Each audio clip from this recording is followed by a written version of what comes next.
Mike, we're standing in a green area, almost in the center of Deltona, 120 acres of green area, surrounded by thousands upon thousands of houses, okay? Mm-hmm. Tell me what it is about areas like this in urban settings that bears utilize. Well, first off, it's really good habitat. Bears live in all the habitat that you see around us. And there's a handful of things that bears need in their life. One of them is cover, so here we have the cover. Another one is food.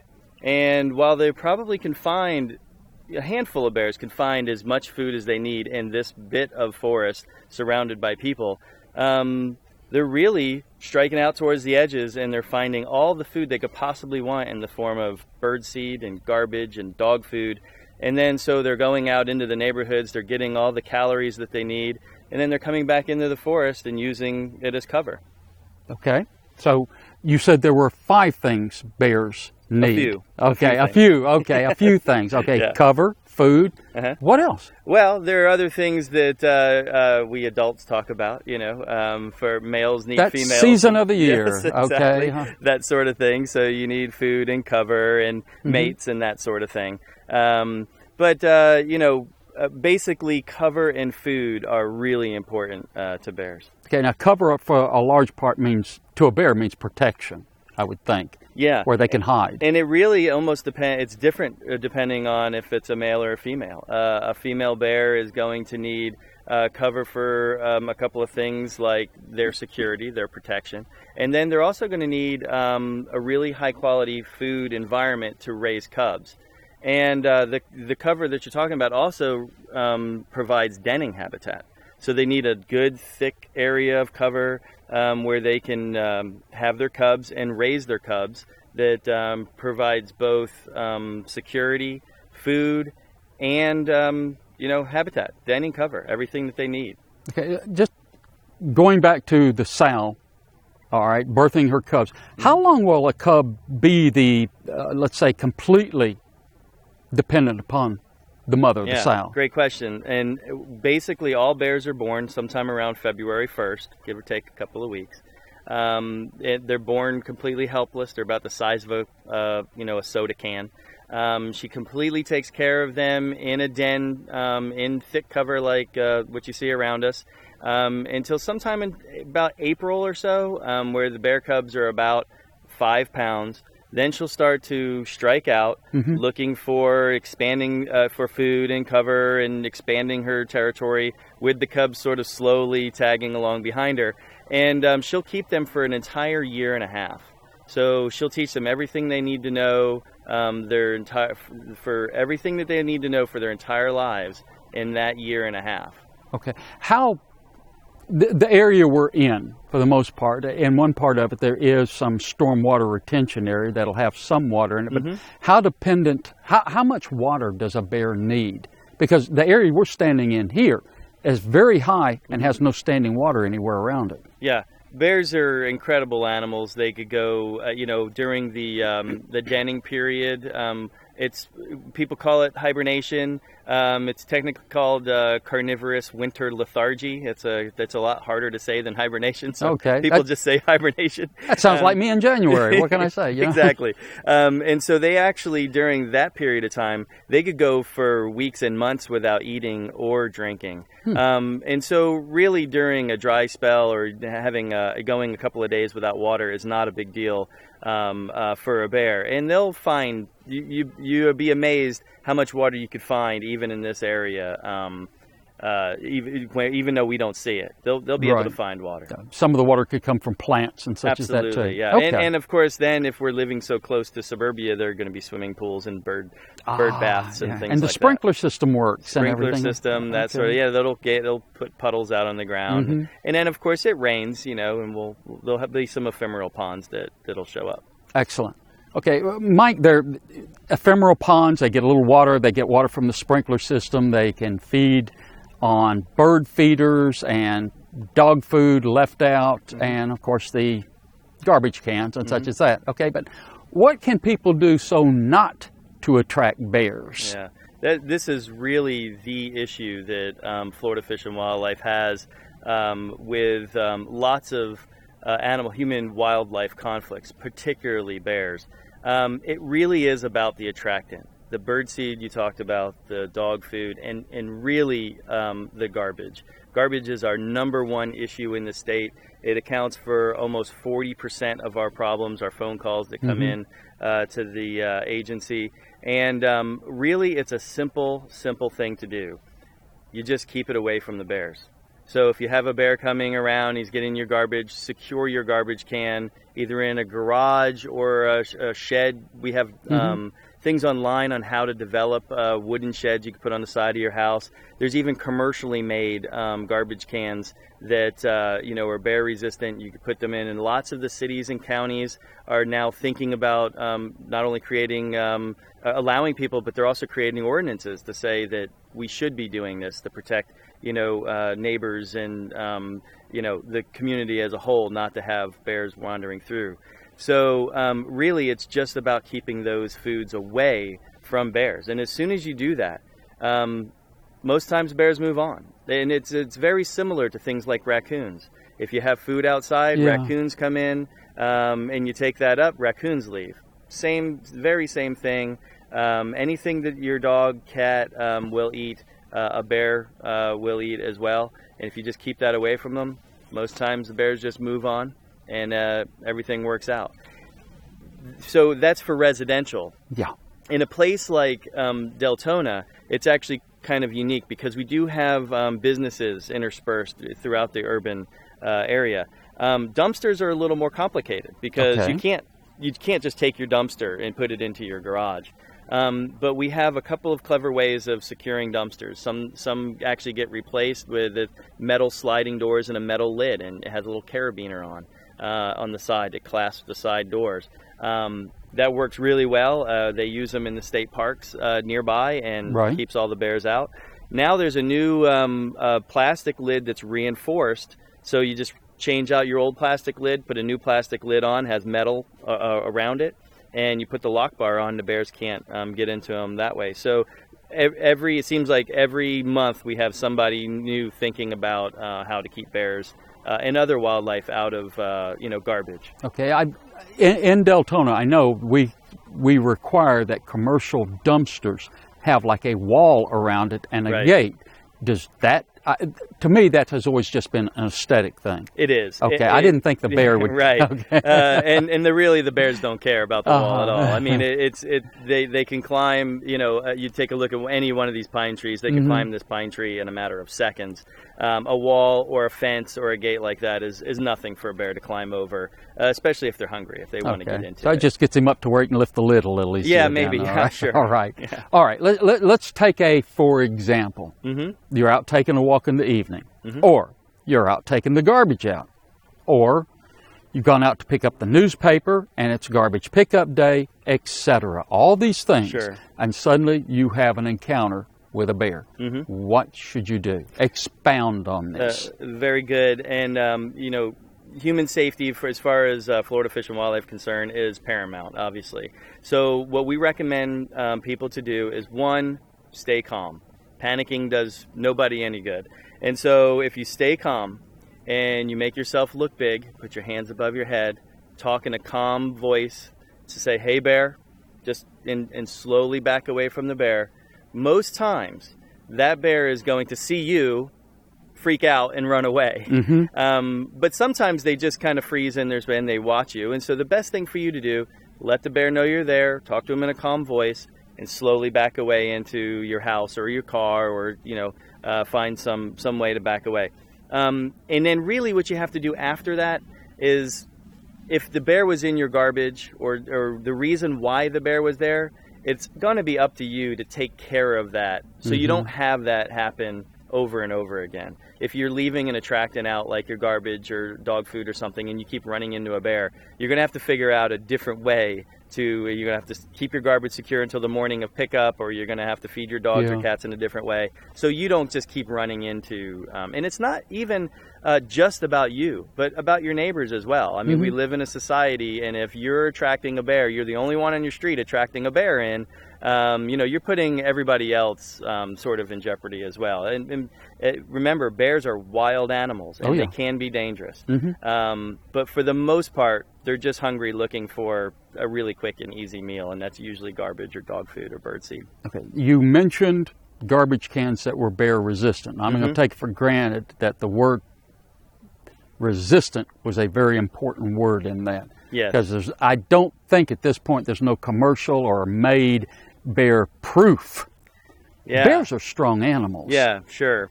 So yes, it's a very carefully chosen word, resistant, because there are some very clever bears in the world, and they have figured out they're very, very smart animals, and they like to tinker with things, and nothing could ever be fully bear proof. I mean, maybe, you could weld your garbage can completely shut, but that doesn't make it very useful to you. Yeah, to put garbage in. You can't use your garbage can. So if the bear can't get in it, you can't get in it, then that's effective. That may be bear proof.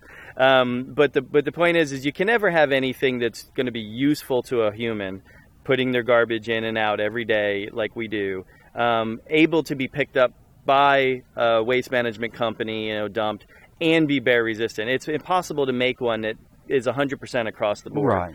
And so what we do is we play to percentages. And so it's got to be easy for people to use. It's got to be designed so the truck can use it. And it's got to be just bear resistant enough that only the most clever of bears can figure it out. Okay, so what you're looking at here then is bears, number one, want to get into the garbage fairly quickly. Sure. And fairly easily, because they're looking for calories. Exactly okay, right. If they're burning more calories trying to get into a garbage can, then they're going to get out of that garbage can. It becomes too much of a hassle Absolutely, for them. And that's what we call a cost-benefit analysis that all wild things do. If it's going to take me more time and energy to get into this to get my food, it's not worth it. And so that's exactly right. If a bear, bears are smart enough to be lazy.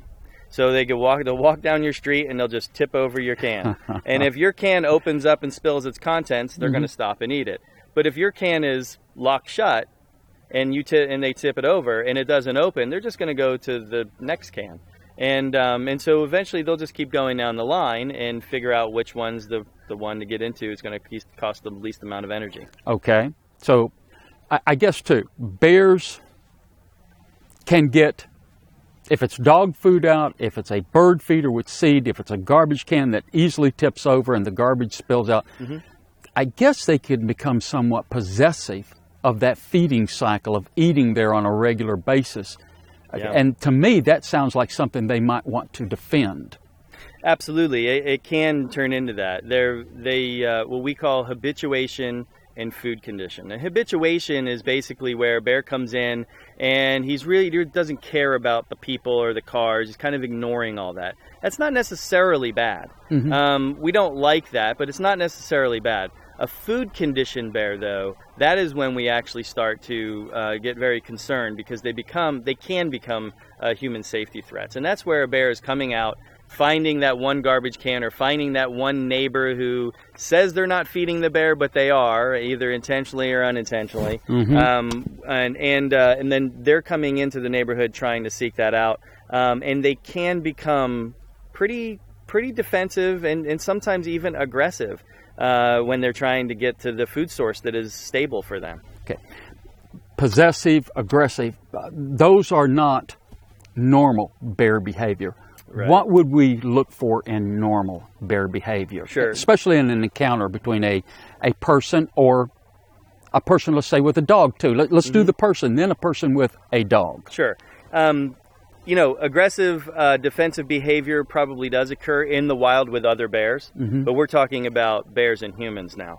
And that is not what we find acceptable. That really is what we're working towards avoiding at all costs. But it's not the norm either, is it? It's not the norm for humans. The generally bears, when they see people, a wild bear is going to run. They don't really want to be around people. But as they start getting some food and they start getting used to people, and really people start getting used to bears. So that habituation goes both ways. Bears start getting used to people. People start getting used to humans, and then that tends to become a recipe for disaster because everybody's really not thinking anymore. And so generally good bear behavior is a bear that when you clap your hands or bang a pot and pan together, they run and they don't want anything to do with you. If they stand there and look at you and they're eating out of your bird seed or something like that, now they're on a path that could really lead to their demise, because people don't want to have bears around. And if they become too bad and somewhat aggressive towards humans, the agency, FWC, has to take some action to keep people safe. And really, most of the time, it really ends, unfortunately, for bears in that situation. Dogs, though, that's a whole nother subject, because bears and dogs are just natural enemies. They just don't like each other. And so if you're outside and you're walking your dog, you should be alert. The dog should be on a leash. A classic example of a bear-dog issue would be the bear is running around you, let's say a trail like this. It runs up around the corner, startles a bear, the bear and the dog start to tussle, and then what happens, the bear comes running back towards you. And then even though you may have the most faithful dog in the world, he's going to run right by you. Right? And the bear is going to not see the dog anymore. He's going to see you standing in the trail, waiting for the bear to basically plow you over. Okay? And so really keep your dogs on a leash anytime you're out in the woods. If you're walking in a neighborhood, having small dogs, if you see a bear, pick your small dog up. Keep it close to you and make the same exact gestures, hey bear, and slowly back away. If you start to have a bear dog fight, you engaging in that fight, trying to break it up, almost always ends with the person getting hurt. And so you'll be surprised how good dogs are agile, jumping around and avoiding getting hurt by the bear. So don't put yourself in between the dog, but really the best defense is to be aware of your surroundings. If you're walking at night or at dusk, carry bear spray. That's actually something we're pushing very hard. Florida Fish and Wildlife has got all kinds of advertisements and things going on, out at our check stations, where we want hunters and hikers and even people in neighborhoods to start carrying bear spray. And if you see a bear and the bear is approaching you and is not stopping, using the bear spray is very effective. So, keeping an eye out on your surroundings is the best thing to do. Yeah, the bear spray, the red pepper spray, that type of thing. Okay, it is very effective. I mean, I was in a sporting goods store not too awfully long ago, and some person picked one up and wondered if it would work and just sprayed a little bit of it. Really? And they basically had to evacuate the entire store. Yeah. Everybody in there, the ice streaming and everything like that. There's people all the way at the other end of the store like that trying to get away. So I could see where this would be a major item of protection. It's non-lethal, and it's natural, and so we recommend it. It is definitely something, if you're walking in the woods, hiking, fishing, hunting, or even in your neighborhood, we recommend buying a can, especially if you live in bear country, and having it on you. Okay. If you have an encounter with a bear, if you're having real problems with a bear, now when I say real problems, not necessarily just knock over the trash can, something like that, but an aggressive bear, that type of thing. Who do you call? Sure. Who do you call? Okay, so we do on occasion have bears that do pretty bad things. They'll break into houses. Amazingly, we've had a couple of bears over the last couple of years that figured out how to use the lever door handles. Yeah. The ones, they'll just put them in and they'll go in. They'll be standing in the middle of the living room when people wake up in the morning, and really that's unacceptable. And so we don't want that to happen. Mike. Okay. I can imagine. You'd be surprised. Exactly. You'd be surprised. I haven't had my coffee yet. Okay, I can't handle this. Right, exactly.